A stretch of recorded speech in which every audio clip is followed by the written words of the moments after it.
Rema hari ini, Yohanes 14 ayat 12.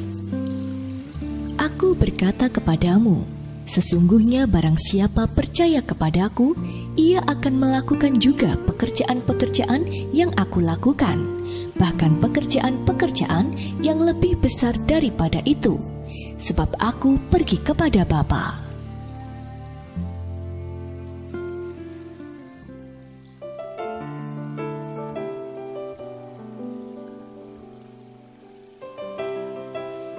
Setelah janji Bapa tentang turunnya Roh Kudus digenapi, Tuhan mulai membawa gerejanya masuk dalam kegerakan apostolik.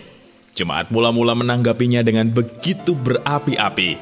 Semakin hari mereka bertumbuh dalam Tuhan dan pertobatan jiwa-jiwa semakin nyata. Di tengah-tengah gegap gempita arus gerakan itu adalah seorang wanita penjual kain ungu di kota Tiatira yang mengalami pertobatan karena pemberitaan Paulus dan Silas. Ia pun dibaptis dan mengalami hidup yang baru. Namun pertobatannya tidak berhenti sampai di situ. Ia dipenuhi dengan urapan apostolik, sehingga ia membuka rumahnya sebagai tempat pemberitaan Injil. Akibatnya, pertobatan jiwa-jiwa semakin masif terjadi.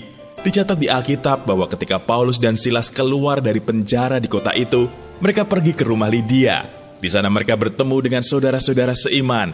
Hal ini menunjukkan bahwa rumah Lydia menjadi pusat penjangkauan Kristen dan peribadahan di Filipi. Hal ini tidak mungkin terjadi tanpa pengurapan Roh Kudus.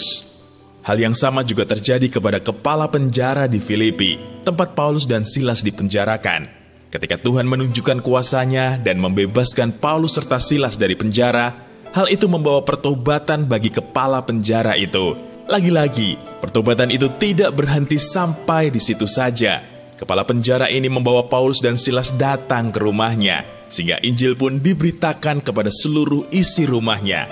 Inilah yang terjadi jika urapan apostolik dicurahkan. Tidak bisa tidak, pertobatan jiwa dan pelipat gandaan jumlah orang yang diselamatkan pasti terjadi. Ini bukan tentang apa pekerjaan kita, apa pelayanan kita, apa jabatan kita, ataupun apa masalah yang sedang menimpa kita. Namun tentang sejauh mana kita mau meresponi mandat apostolik dari Tuhan. Siapapun kita, pasti bisa dipakai Tuhan. Karena itu, mari bersiap, tanggalkan semua beban dan mulailah melihat bahwa Tuhan sedang benar-benar membawa gerejanya masuk dalam kegerakan apostolik akhir zaman. Maka hidup kita pun akan dibawa masuk dalam dimensi apostolik. Haleluya!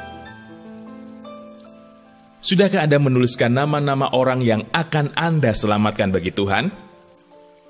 Menurut Anda, bisakah Tuhan memakai pekerjaan, keluarga, pergaulan Anda untuk menjadi agen kerajaan-Nya? Mengapa demikian? Bagaimana Anda bisa mempersiapkan diri untuk menyerahkan pekerjaan, keluarga, studi Anda sebagai sarana pemberitaan Injil bagi Tuhan?